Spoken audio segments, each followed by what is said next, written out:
काका आंदोलनाचा म्हणजे महिना होत आलाय, अद्यापर्यंत तोडगा निघाला नाही. काय तुमची प्रतिक्रिया आहे?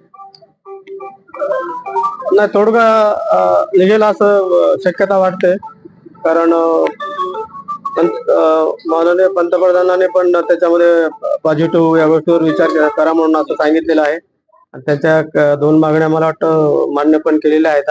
एक राजीनाम्याची मागणी झालेली आहे आणि RSSचे प्रमुख मोहन भागवत यांनी सुद्धा एक स्टेटमेंट केलेलं आहे की हे काय विद्यार्थी पहिल्यासारखे नाहीये, ते नवीन पिढीतले 21व्या शतकातले विद्यार्थी आहेत, तर त्याच्याशी तुम्ही असं वागू नका, त्याच्याशी संवाद साधा.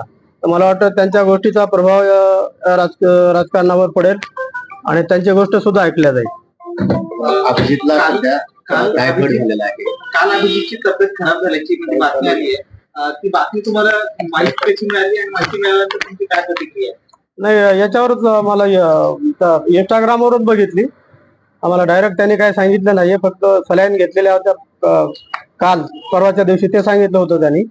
बाकी टायफॉइड वगैरे झाला हे काय त्यांनी नव्हतं सांगितलं. ते इंस्टाग्रामवरून कळालं. मग रात्री त्याला फोन लावला होता, तर तो मला वाटतं ऍडमिट केलं वाटतं त्याला दवाखान्यामध्ये. त्याच्याशी काही बोलणं झालं?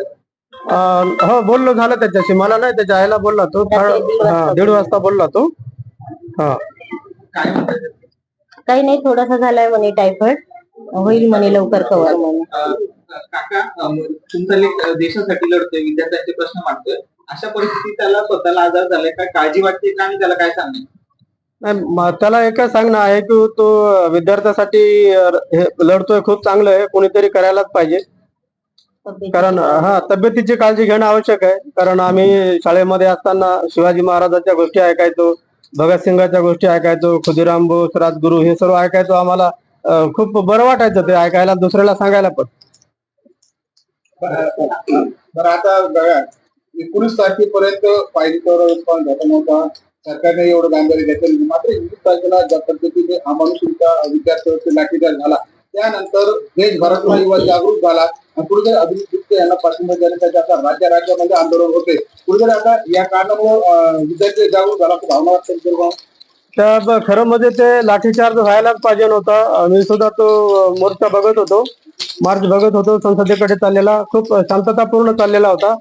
आणि त्यांच्यामध्ये एक राजकारणी लोकांनी एक खेळी केलेली होती की त्याचे 2 साथीदार जे होते त्यांचे, ते सौरभ दास आणि एक सौरभ, काय त्यांचं नाव, राका, आशुतोष राका. त्यांना 9 वाजता तिथे बोलवलं आणि 4 घंटे तिथे थांबून ठेवलं. ते जर ह्यांच्या सोबत असते तर ही म्हणजे त्याला सपोर्ट भेटला असता. काही व्हिडिओ बघितले मी, अक्षरशः काही पोलीस तर त्याला असं म्हणजे शूट करायच्या मागे होते. ते दृश्य एवढं भयानक होतं की पूर्ण त्याच्या गाडीला गराडा घातलेला होता पोलिसांनी आणि ते गाडीवर चढायचा प्रयत्न करत होते. त्या गाडीमध्ये, ट्रकमध्ये त्या प्रकाश राज होते, शबाना आझमी होत्या, सोनम अब्दुल सर यांच्या मिसेस होत्या. तर ह्या लेडीज असल्यामुळे खरं म्हणजे तो वाचला तिथे, नाही तर तो त्यांनी वेगळं काहीतरी ठरवलेलं होतं. ते दिल्ली पोलिसाचं हे खूप कृत्य हे कोणीच विसरणार नाहीये.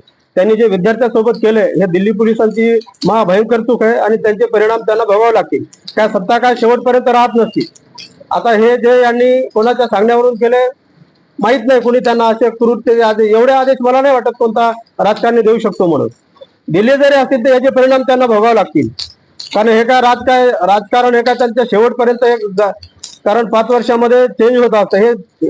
हे राजकारण बदलल्याच्या नंतर आणि हे मंत्रिमंडळ बदलल्याच्या नंतर ज्या पोलिसांनी लाठीमार केलाय त्या एकेकाचा बदला हे लोक घेतल्याशिवाय ही जनता राहणार नाही. पोलिसने असं वागायलाच पाहिजे होतं. काय काठ्यांना खिळे होते, हे कुठली पद्धत आली? खिळे असतात कुठे काठ्यांना?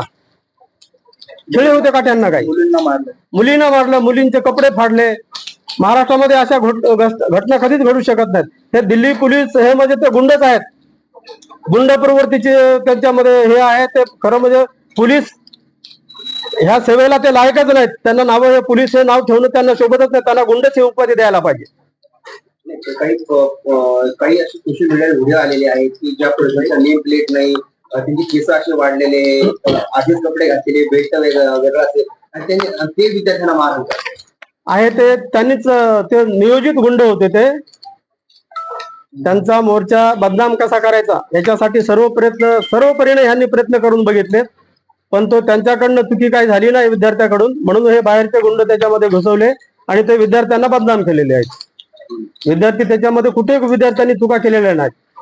शेवटचा प्रश्न आहे की म्हणजे आज म्हणजे काल नड्डांनी आणि त्यांच्या सहकार्यांनी जी भेट घेतली त्याच्यानंतर त्यांनी आज दुपारपर्यंतचा वेळ सांगितला. म्हणजे धर्मेंद्र प्रधानांचा राजीनामा द्यायचा नाही त्या संदर्भात सरकारची काय भूमिका आहे हे आज ते दुपारी सांगणार आहे. तर तुम्हाला काय अपेक्षित म्हणजे तुम्हाला वाटतं का की राजीनामा देतील आणि याचा तोडगा निघेल? तर हे राजीनामा घेत का नाहीत? हे का पहिलीच गोष्ट आहे का भारतामध्ये? भारताच्या इतिहासामध्ये जर आतापर्यंत बघितलं तर कमीत कमी 40-50 केंद्रीय मंत्र्याचे राजीनामे झाले. स्टेट लेवलवर तर तुम्ही सोडून द्या.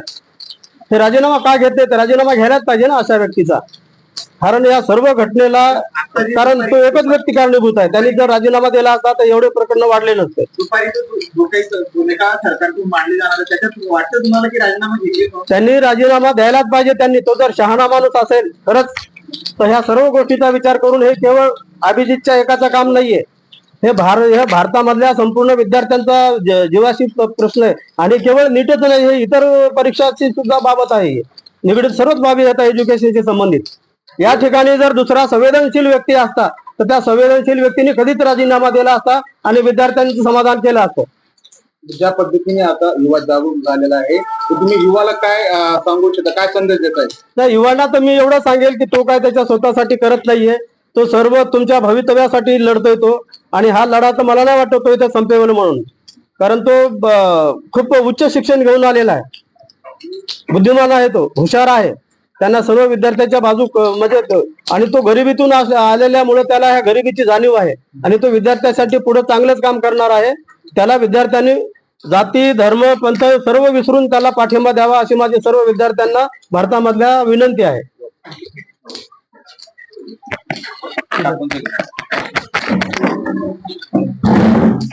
अभिजितला टायफॉइड झाले की बातमी समोर येते. काय वाटतं आई म्हणून तुम्हाला? वाईट वाटतं ना, त्याला टायफॉइड झाला, सलाईन वगैरे लावले तर वाईट वाटायला लागलं. कशी कशी माहिती मिळाली की तुम्हाला? मी आज सकाळी इंस्टाग्रामला बघितलं, मग पुन्हा कॉल केला. मी म्हटलं तर त्यांनी आता उचलला नाही कॉल. रात्री 1:30ला कॉल केला मी त्याला, तर म्हणे मम्मी मी सलाईन घ्यायला लागलो म्हणे, मला आता बरं वाटेल म्हणे. कारण याच्या आधी त्याला टायफॉइड वगैरे असं काहीच झालेलं नाही, कधी तापही आलेला नव्हता. एवढं त्याचं आयुष्याचं जीवन होतं. आज तो एवढ्या दगदगीमध्ये हे झालं आणि तब्येतही त्याची फार खराब झाली. आज ह्या सगळ्या परिस्थितीमध्ये तो एकटा तोंड देतो. या सगळ्या परिस्थितीला वाईट वाटतं? या सगळ्या वाईट वाटायला लागलं ना. चिंता फार वाटायला लागली ना.